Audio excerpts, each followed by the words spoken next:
Hey everyone, Britta Albert here. If this is your first time here, I'm a spiritual transformational life coach. My goal for this channel is to help you overcome the obstacles that are standing in the way of you living your best and most authentic life. In this video, we are continuing with the trilogy series, Conversations with God.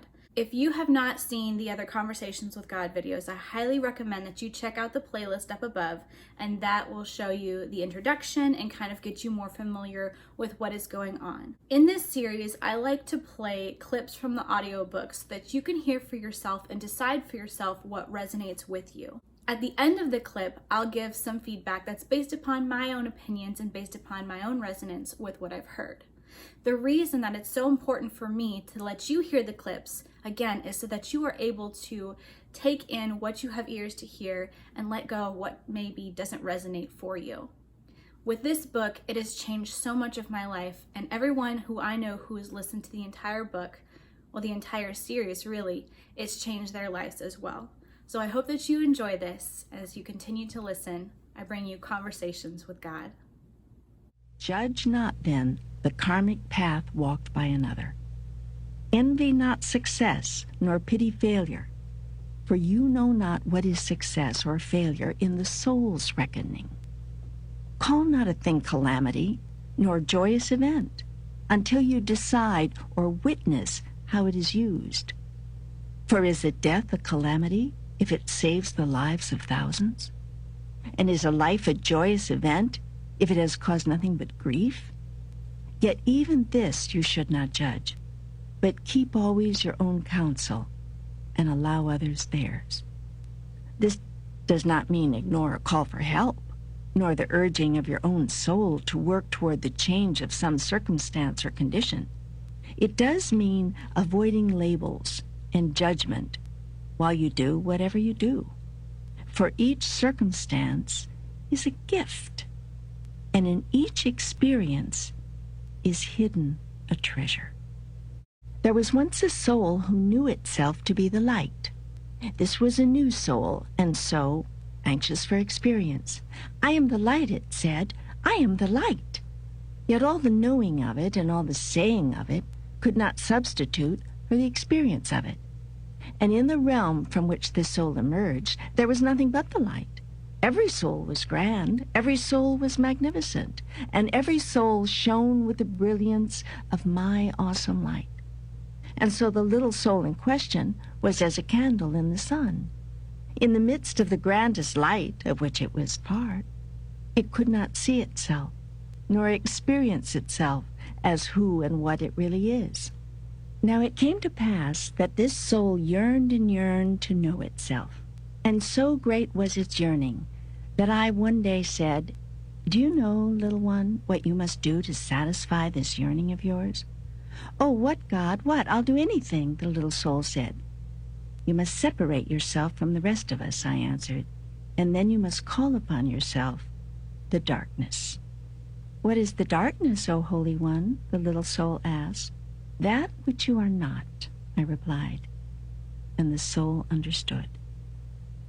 And so this the soul did, removing itself from the all, yea, going even unto another realm.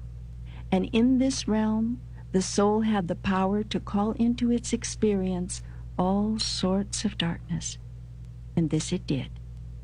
Yet in the midst of all the darkness did it cry out, "Father, Father, why hast thou forsaken me? Even as have you in your blackest times. Yet I have never forsaken you, but stand by you always, ready to remind you of who you really are, ready, always ready, to call you home. Therefore, be a light unto the darkness, and curse it not, and forget not who you are in the moment of your encirclement by that which you are not. But do you praise to the creation, even as you seek to change it. And know that what you do in the time of your greatest trial can be your greatest triumph. For the experience you create is a statement of who you are and who you want to be. I've told you this story, the parable of the little soul and the sun, so that you might better understand why the world is the way it is, and how it can change in an instant the moment everyone remembers the divine truth of their highest reality. Now, there are those who say that life is a school, and that these things which you observe and experience in your life are for your learning. I've addressed this before, and I tell you again, you came into this life with nothing to learn. You have only to demonstrate what you already know. In the demonstration of it, will you function it out and create yourself anew through your experience. Thus do you justify life and give it purpose. Thus do you render it holy. Are you saying that all the bad things that happen to us are things of our own choosing? Do you mean that even the world's calamities and disasters are at some level created by us so that we can, experience the opposite of who we are? And if so, isn't there some less painful way, less painful to ourselves and others, to create opportunities for us to experience ourselves? You've asked several questions, and they're all good ones. Let's take them one at a time. No, not all the things which you call bad, which happen to you, are of your own choosing. Not in the conscious sense which you mean. They are all of your own creation. You are always in the process of creating, every moment, every minute, every day. How you can create we'll go into later. For now, just take my word for it. You are a big creation machine, and you are turning out a new manifestation literally as fast as you can think. Events, occurrences, happenings, conditions, circumstance, all are created out of consciousness. Individual consciousness is powerful enough. You can imagine what kind of creative energy is unleashed whenever two or more are gathered in my name. And mass consciousness? Why, that is so powerful it can create events and circumstances of worldwide import and planetary consequences. It would not be accurate to say, not in the way you mean it, that you are choosing these consequences. You are not choosing them any more than I am choosing them. Like me, you are observing them and deciding who you are with regard to them. Yet there are no victims in the world and no villains, and neither are you a victim of the choices of others.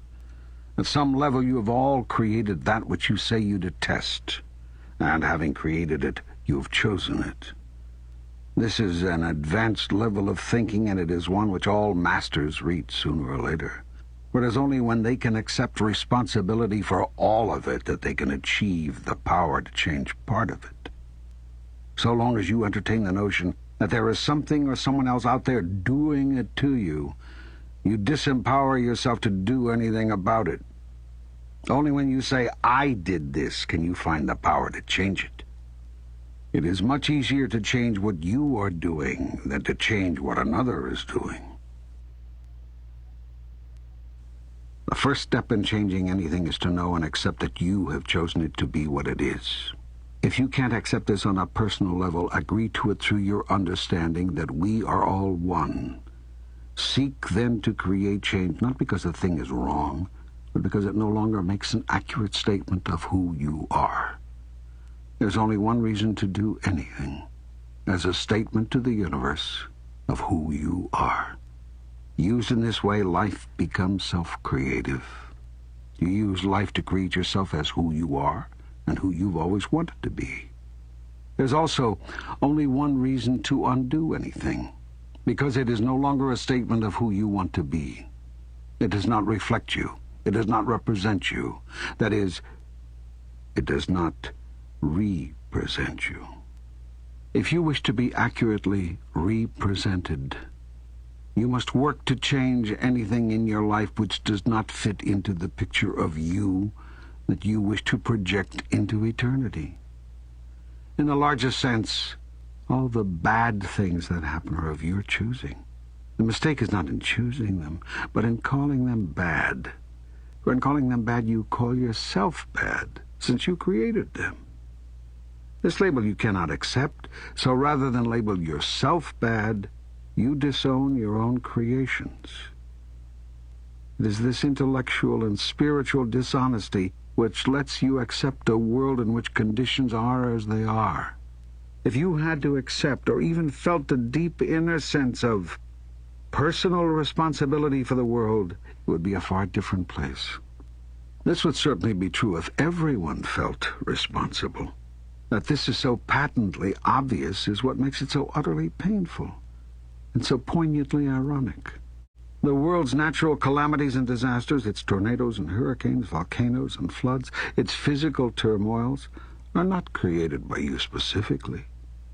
What is created by you is the degree to which these events touch your life. Events occur in the universe which no stretch of the imagination could claim you instigated or created.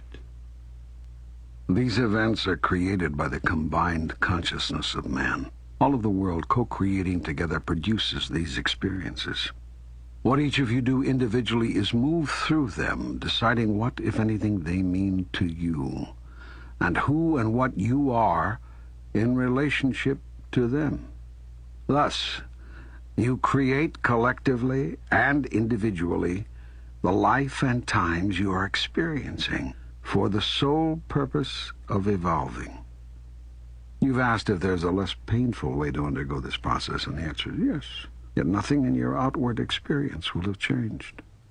The way to reduce the pain which you associate with earthly experiences and events, both yours and those of others, is to change the way you behold them. You cannot change the outer event, for that has been created by the lot of you, and you are not grown enough in your consciousness to alter individually that which has been created collectively. So you must change the inner experience. This is the road to mastery in living. Nothing is painful in and of itself. Pain is a result of wrong thought. It is an error in thinking. A master can disappear the most grievous pain. In this way, the master heals. Pain results from a judgment you have made about a thing. Remove the judgment, and the pain disappears. Judgment is often based upon previous experience. Your idea about a thing derives from a prior idea about that thing.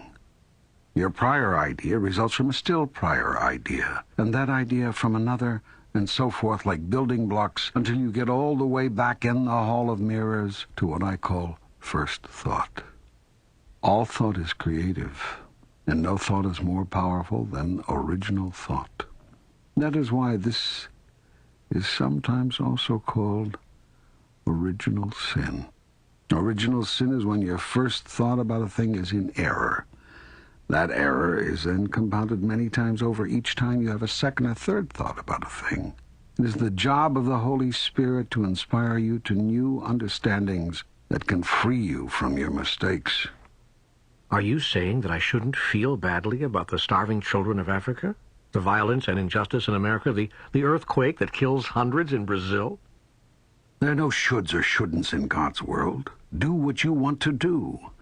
Do what reflects you, what represents you as a grander version of yourself. If you want to feel bad, feel bad. But judge not, and neither condemn. For you know not why a thing occurs, nor to what end. And remember you this, that which you condemn will condemn you, and that which you judge, you will one day become. Rather, seek to change those things, or support others who are changing those things, which no longer reflect your highest sense of who you are. Yet, bless all, for all is the creation of God, through life living, and that is the highest creation. So like I said in my last video, this is really where things are starting to really get deep. The previous videos are more just kind of some general questions that people usually have. The biggest one is always, if God is love, then why do bad things happen to good people? Why are there calamities? Why is there human trafficking? Why are all these things happening to women and children? If God is really love, why would God not intervene? I'm only going to address this based upon this video. That question is very broad, and I feel like this trilogy series does cover it in depth and does answer that question extremely well. Well, the one thing that I love about these few chapters that you just heard is it's something that I've spoke on before and something that really resonates with me. And again, it's not judging what somebody came here to experience. Again, God says that we're not here as a school per se, but we are here to experience certain things that we choose to experience. There's a few times in this series where God uses the parable of the little soul, and it's a different story with the little soul each time, but each one is so impactful. And if you imagine this little soul is having this desire to have an experience, how can it have this experience in an environment where it does not have the opportunity to have that experience? It will need to go outside of itself and experience something that it is not in order to have an experience it's never had before. Hope you're able to keep up with that. So I want to give you a real life example. When it comes to World War II, this is something that no matter where you're from, no matter what your belief system is, no matter religious or not, we all can acknowledge that World War II happened. And I'm not going to go into the deep history and the specifics because this video is already going to be long enough. But if you are to really do your research on how things happened, how Hitler came into power, how the countries gave up their freedoms and their rights, what was going on at the time, that this seemed like the better option for a lot of these countries that sided with Germany. When we look back in history, sometimes we can look back with rose-colored glasses. One of the things that my mom always used to tell me is she used to wish that she had lived in the 50s because she loved the dresses that the women wore and she loved the iconic American way of life. Well, my mom was also white. So the experience that she saw in the 1950s was very different than other immigrants would have experienced in the 1950s. Very different from the Hispanic population, very different from the African American population, very different from anybody other than her being white. And I know that in the previous videos that I've had, it caused a trigger for some people. And when I say this, I'm stating facts, and I'm not saying one is better than the other. I'm saying that these are rose-colored glasses. We look back at the way history was with this romantic idea. We look back at the Middle Ages, and again, we see the chivalry, and we see knights, and we see ladies in waiting and the beautiful dresses, and we see the architecture, the way that they spoke. But what was going on in these times of history? There's a reason that they call the Middle Ages the Dark Ages. There's a lot of oppression happening. There was a lot of poverty. There was a lot of sickness. That was when the plague happened. There was a lot of misery and fear. Again, you look into the Victorian age, and even more so, there's judgment. There are people who are living in fear. And all throughout these different times in history, there are different calamities that have happened, and there are different things that were going on within the societies and within the communities, that these romantic ideas that we have, they're not real. They weren't actually real. And what my mom always used to say when she talked about that she wished that she would have really been an adult and a teenager in the 1950s is she always used to stop and say that she realized and recognized that the 50s gave birth to the 60s and 70s. Because what was happening even in that idealistic time, there was a lot of alcohol abuse. There was a lot of closet drug addiction, especially with a lot of these stay-at-home moms. They were miserable. There are times and events that brought things about. So let me get back to my analogy of World War II. What are the events that led up to that? What was the quality of life and collective global consciousness? What was our idea towards each other? How heart-centered were we at that time? Or were we full of fear? Were we full of famine? Were we full of desperateness that we were to point the fingers at our neighbors and say, oh, because they're different than me, they're bad, and they're trying to steal my job, and they're crooks, and this was the idea, this was the fear that was being brought up at that time. That's why things started to snowball, and so many people jumped on the bandwagon before they realized how destructive and terrifying the bandwagon actually was. So the collective consciousness came in and recognized these events as things were unfolding and the synchronicities led everything to happen the way that it did. And there was a collective consciousness of individuals who, while they were here and living, did not knowingly, consciously remember that they had agreed to experience the atrocities they experienced. So when God is saying that you are still able to think for yourself, you're still able to make judgments. If somebody cries out for help, you go and you help them. Just because you're not judging that somebody is a rapist doesn't mean you allow them to rape somebody. Just because you're not judging that somebody's a pedophile does not mean that it's okay and you allow it to happen.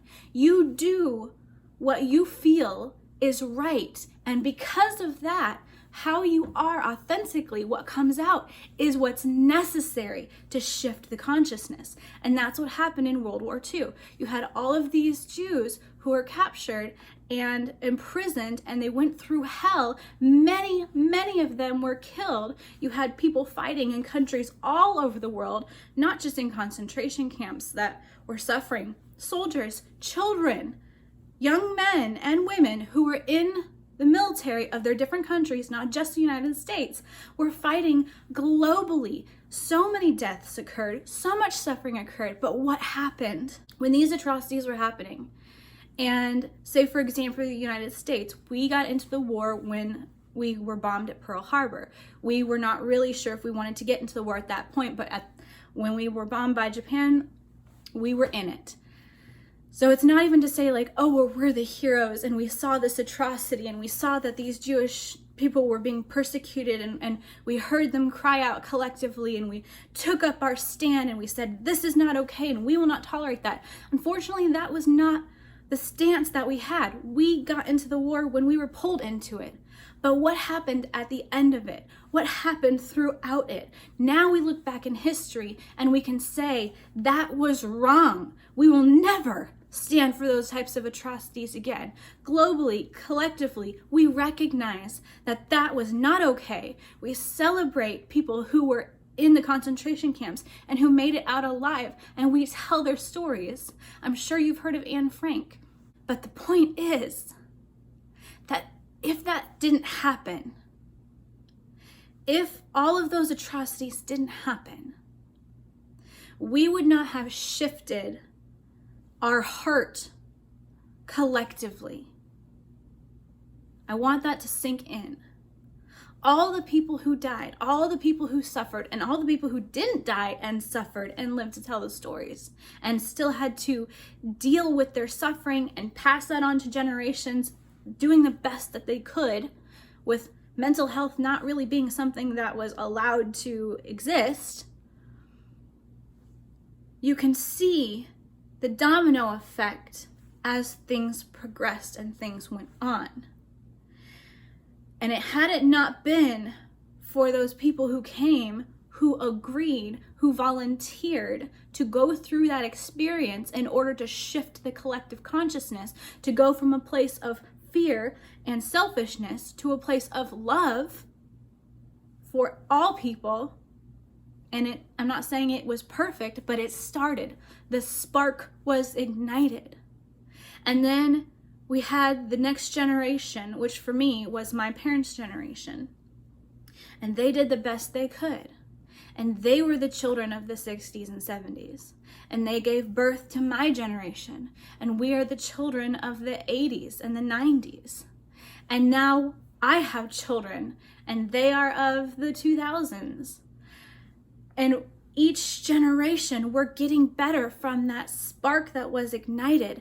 And where are we now with a global pandemic? Yet again, we find ourselves, our heart space shifting once more, opening up so that we don't see ourselves as separate anymore. We're all going through this. And even as things are starting to taper off, regardless of the rumors, you can see for yourself some ways things are starting to taper off. Other things are now coming to the surface. And I've said this from the beginning, as things were occurring, do not be surprised if you start to see a whole lot of court cases for people who were not treated well during this crisis, for people who were taken advantage of during this crisis. If you see the media hopefully persecuted for some of the things that they've done to induce fear within the population, called out time and time again. Again, this is not a platform where I say this side is right and this side is wrong. It's all of it. Use your intuition. What resonates with you? But you don't judge things as right or wrong. Because had those things not happened, the spark would have never been ignited. We never would be where we are right now with human rights. Again, we're still fighting for better human rights. So again, I'm not saying one way is right and one way is wrong, because that's judgment. But I am telling you, when people say, how does God let these things happen? You don't know what that person came here to experience, and you don't know what shift that does for the rest of the world. It just takes one spark, and we collectively do what we feel is best. You will have some people saying all lives matter. You will have some people saying Black Lives Matter.